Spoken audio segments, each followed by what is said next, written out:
मित्रों नमस्कार। आज मैं कुछ एक अलग किस्म के मज़मून लेकर आपके सामने पेश हुआ हूँ। मेरा आज का जो विषय है वो बड़ा थोड़ा सा आपको अजीब लग सकता है कि बहुत सारी शख्सियतें, मैंने पहले भी आपसे बयान किया था कि बहुत सारी शख्सियतें कई बार हाशिए पर सरक जाती हैं लेकिन बेहद महत्वपूर्ण होती हैं। आप शायद इस बात पर भी थोड़े से हैरान भी हो सकते हैं कि हमारे हिंदुस्तान में, हमारे देश में पहली स्वतंत्र सरकार सिर्फ 15 अगस्त को नहीं बनी थी, 14 अगस्त को नहीं बनी थी।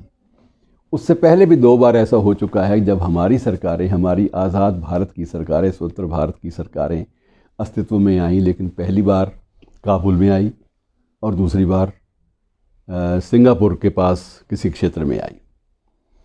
और पहली जो सरकार थी हमारी भारत की, वो आप हो सकता है थोड़े से हैरान भी हों कि 1905 में अस्तित्व में आई और 1915 में अस्तित्व में आई। और उस सरकार के अस्तित्व में आने का दिन 1 दिसंबर था। यानी कि जो इन दिनों में हम जिस दौर से गुज़रने वाले, जिस तारीख से गुज़रने वाले हैं, रूबरू होने वाले हैं, मैं उसी तारीख की बात कर रहा हूँ कि 1 दिसंबर 1915 को भारत की एक सरकार, एक प्रोविज़नल सरकार, एक अंतरिम सरकार काबुल में गठित हुई थी। और उसको गठित करने वाले कौन थे? वो बहुत दूर के नहीं थे, लेकिन हम लोग उनका नाम भूल चुके हैं, राजा महेंद्र प्रताप। तो राजा महेंद्र प्रताप की ज़िंदगी बड़ी दिलचस्पियों से भरी रही है। श्रीमान जी का संबंध एक राज परिवार से था, हाथरस के नज़दीक ही जाट थे, जाट राज परिवार से इनका संबंध था। और शादी भी हुई तो वो भी एक सिख परिवार में हुई, और सिख परिवार भी वो हरियाणा से ताल्लुक़ रखने वाला सिख परिवार, जींद की रियासत की राजकुमारी बलविंदर कौर से इनकी शादी हुई। और पूरी ज़िंदगी बंदे ने लड़ते लड़ते ही काट दी। और आप हो सकता है कि आप भी हैरान हो कि जितना रोमांच हमें नेताजी सुभाष चंद्र बोस की ज़िंदगी में मिलता है, उतना ही रोमांच राजा महेंद्र प्रताप में मौजूद था। ये भी अपने देश की आज़ादी के लिए, अपने लोगों के अधिकारों के लिए, अपने लोगों की जो स्वाधीनता की ललक थी उसकी प्राप्ति के लिए ये भी रशिया गए थे। रूस में ये ट्राउटस्की से मिले और उसके बाद जापान भी गए, जर्मनी भी गए, काबुल में गए। जगह जगह इस बंदे ने अलख जगाई, इसलिए कि जहाँ तक हो सके अपने देश की आज़ादी के लिए लड़ा जाए। और पहली अंतरिम सरकार इन्होंने स्थापित की काबुल में, वो भी 1915 में। अब 1915 में इनकी उम्र का अंदाज़ा लगा लीजिए, 29 साल की उम्र थी। 1886 में पैदा हुए थे और पैदा भी 1 दिसंबर को ही हुए थे। 1 दिसंबर 1886 में पैदा हुए, हाथरस के समीप एक राज परिवार में। और उसके बाद पहली अंतरिम सरकार जो थी वो बनाई। और मित्रों, ये भी एक कब दिलचस्पी की बात नहीं है कि जब भारत स्वाधीन हुआ उसके बाद ये संसदीय राजनीति में कूदे और मथुरा से चुनाव लड़े। और आप जानते हैं इन्होंने किसको हराया था? 1957 के चुनाव में इन्होंने भावी प्रधानमंत्री बनने वाले अटल बिहारी वाजपेयी को मथुरा से शिकस्त दी थी। इतना इनका एक दायरा, आभा मंडल इतना था कि इस बंदे से लोग, हालांकि वाजपेयी जी का अपना एक आभा मंडल था, वो एक राष्ट्रीय नेता के रूप में तब तक स्थापित हो चुके थे, लेकिन उसके बावजूद जो वो संसदीय क्षेत्र था, उस संसदीय क्षेत्र में इनसे बंधे हुए लोग ऐसे कमिटेड थे, प्रतिबद्ध थे कि इनके अलावा किसी विकल्प को वो स्वीकार नहीं करते थे। और ये लोकसभा के लिए चुने गए थे मथुरा से।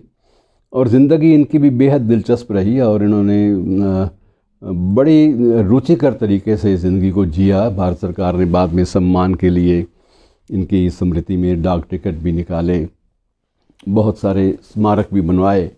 और लेकिन ये अपनी जो ज़मीन थी, जो भूमि की जो सोंधी गंध थी, उससे नहीं कटे। और उससे ना कटने का और वैचारिक रूप से प्रतिबद्ध रहने का, कमिटेड रहने का परिणाम ये हुआ कि आज भी इनको बड़े सम्मान के साथ उस सारे क्षेत्र में याद किया जाता है। और मित्रों, एक सनक होती है, कई बार बंदे में एक समर्पण का एक भाव होता है।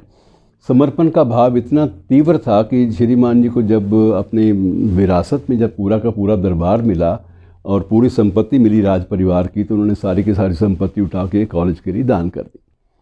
संपत्ति से पॉलिटेक्निक कॉलेज पहला मथुरा में बनाया और उसके बाद अनेक अन्य संस्थाएं स्थापित कर दी ताकि शिक्षा का प्रसार हो, लोग आगे बढ़ें।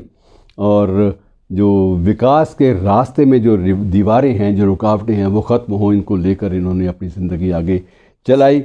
और ये थोड़ा सा मैं इसलिए भी जिक्र करना ज़रूरी समझता हूँ कि ये पहला प्रयास था इनका। दूसरा प्रयास नेताजी सुभाष चंद्र बोस ने किया था। उन्होंने भी सिंगापुर में सरकार बनाई थी। लगभग मुझे 1943 की बात याद आती है। 1943 में सिंगापुर में उन्होंने अंतरिम सरकार, अंतरिम आज़ाद हिंद फौज की सरकार की स्थापना करती थी। पहली सरकार के राष्ट्रपति स्वयं राजा महेंद्र प्रताप थे और दूसरी के मुखिया नेताजी सुभाष चंद्र बोस थे। बोस ने भी विश्व भर में अलग जगह जगह कर अंग्रेज़ों को इस बात के लिए मजबूर किया था कि वो इस देश को छोड़ें, इस देश को आज़ाद करें। और उनसे बहुत अरसा पहले राजा महेंद्र प्रताप भी इसी ललक में दुनिया भर में घूम आए थे कि किसी तरह से हमारा देश आज़ाद हो, मेरे देश से ये गुलामी की जंजीरें कटे। तो ऐसी ही शख्सियतों को सलाम करना बहुत ज़रूरी हो जाता है। मित्र, उनको याद करते रहेंगे तो हमें अपने देश से जो प्रेम हमारा है, देश के प्रति जो प्रतिबद्धता है, देश की आज़ादी के प्रतिबद्धता है, आम आदमी के अधिकारों के प्रति जो हमारी कमिटमेंट है, उस पर हम कायम रह पाएंगे। और उस पर कायम रहना जो है वो हमारी ज़िंदगी की, हमारी नेशनल लाइफ की, हमारी राष्ट्रीय ज़िंदगी की एक बहुत बड़ी शर्त है। इसलिए दोस्तों, ऐसी शख्सियतों को नमन करते रहना चाहिए। राजा महेंद्र प्रताप की याद इसलिए आई कि 1 दिसंबर को ही उन्होंने पहली सरकार बनाई थी अंतरिम भारत की, और 1 दिसंबर को ही वो पैदा हुए थे। शुक्रिया दोस्तों।